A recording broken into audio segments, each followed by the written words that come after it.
এর আগে একটা ভিডিও ছাড়ছিলাম, ভিডিওতে বলছিলাম যে রেণুপোনা ছাড়ছি, অথচ এই রেণুপোনা লড়তাছে তো লড়তাছি, অথচ দেখেন এই যে বড় মাছের যে খেলাধুলাগুলা কি সুন্দর বাজে ওরা যে খেলতেছে পুরো পুকুরটার ভিতরে থই থই থই থই করে এত মাছ। তো এটি আমরা যে মাছগুলা ছাড়ছিলাম আপনাদেরকে যে বর্ণনা দিলাম আমি, যে মাছের বিবরণগুলো হইল 8 কেজি করে যদি 8টা বান্ডতে যদি এই মাছগুলা ছাড়া হয় তাহলে মাছগুলা কতটুকু আকারের বড় হতে পারে। তো বিশাল বড় আকারের কিন্তু মাছগুলো হয়ে গেছে।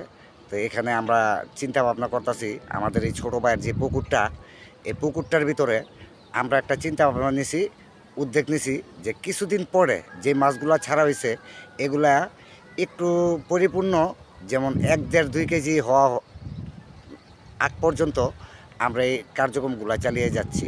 তবে এই যে আগের যে মাছগুলো আছে এই মাছগুলো এখন বর্তমানে 2 কেজি ওয়াইডের মাছ রয়ে গেছে গায়ে। এই যে যা দেখতেছেন এগুলো 2 কেজি ওয়াইডের মাছ। তো এই মাছগুলো যদি 2 কেজি হয়ে থাকে আর ওগুলা হপায় ছাড়ছি, তো ওই রেণুপোনাগুলো যদি 2 কেজি ওয়াইড হয় তো এগুলা কত ওয়াইডের হইতে পারে। তো অতটুকু সময় নিয়েই আজকে এই যে ছোট্ট করে একটি ভিডিও করলাম, ভিডিওটা সম্পূর্ণ দেখবেন। এবং এই যে মাছের যে আনাগোনাগুলা এই পুকুরে কিন্তু আমরা কিন্তু চিন্তা ভাবনা করছি যে একটি টিকিট ছাড়ার। তো টিকিটটা ছাড়বো যে আমরা যে মানুষকে যে টিকিট দেবো, শুধু তো ভাই ভুয়া টিকিট দিলে তো লাভ হবে না, তাই না ভাই? আপনারা কথাগুলো শুনবেন, আমি তো ভুয়া টিকিট বিক্রি করবো না।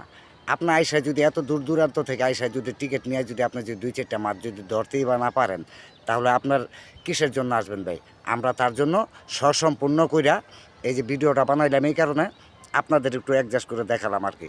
যদি ভিডিওটা অবশ্যই ভালো লাগে লাইক কমেন্ট শেয়ার করে আমার পাশে থাকবেন, এবং আপনাদেরকে আরও ভবিষ্যতে আরও ভালো ভালো ভিডিও দেওয়ার মতো এখান থেকেই এই যে পুকুরে মুখে যে আমার শেষ ভিডিও না, এই যে সবাই শুরু হইলো, একটার পর একটা ভিডিও পাবেন, ভিডিও কখনো থামবে না, ঠিক আছে? হয়তো মানুষ থেমে যেতে পারে কিন্তু আমি থামবো না, আমার ভিডিও করা বন্ধ হবে না, ভিডিও চলবে এবং আরও চালাবো। যত ভালো লাগবে আমার কাছে এই সমস্ত প্রাকৃতিক ভিডিওগুলা করতে আমার এত ভালো লাগে, অনুপ্রেরণা লাগে। এই সমস্ত শৈশবকালের এগুলো আমার কাছে খুবই ভালো লাগে ভাই। মাছ দেখার চেয়ে ধরার সৌন্দর্য একটা, আবার ধরার চেনে মানুষ যে হাজার হাজার জনতা যে মনে করে যে মানুষে এই যে দেখে মাছ ধরা, এটাও কিন্তু একটা আনন্দের বিষয় ভাই। যদি আমার কথাবার্তায় যদি কোনো ভুল ত্রুটি হয়ে থাকে তাহলে ক্ষমার দৃষ্টিতে দেখবেন। আজকে এ পর্যন্তই আপনাদের কাছে, এই পর্যন্তই রাখলাম ভিডিওটা। অনেক অনেক মাছ, হ্যাঁ? আরে বাবা রে বাবা, এগুলো সব পাঙ্গা। 8 কেজি পাঙ্গা। 8 কেজি। দেখ দৌড়াইতেছে কেমন।